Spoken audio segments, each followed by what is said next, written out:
The Discayas, due to their uncooperative behavior now, there's absolutely no chance that they can even become state witnesses anymore.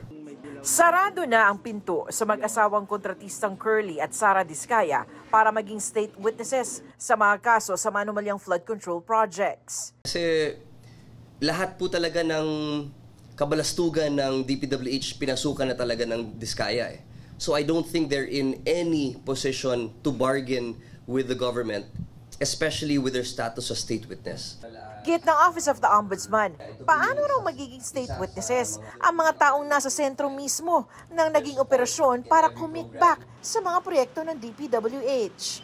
Alam naman ho natin na higit 4,000 po ang sinalihan nilang bids around the country, and kahit anong scheme or scam na nakita natin sa DPWH, kasama sila. Tingin ng Office of the Ombudsman, sa simula pa lang, wala naman talagang intensyong tumulong sa gobyerno ang mga Discaya.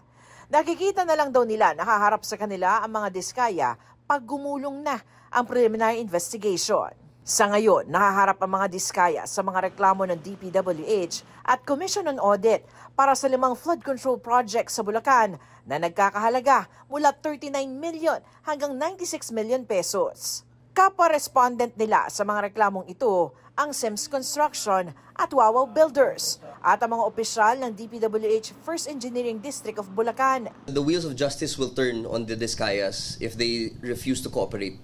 Tignan na lang ho natin kung hindi pa rin sila magko-cooperate kung nakakulong na sila.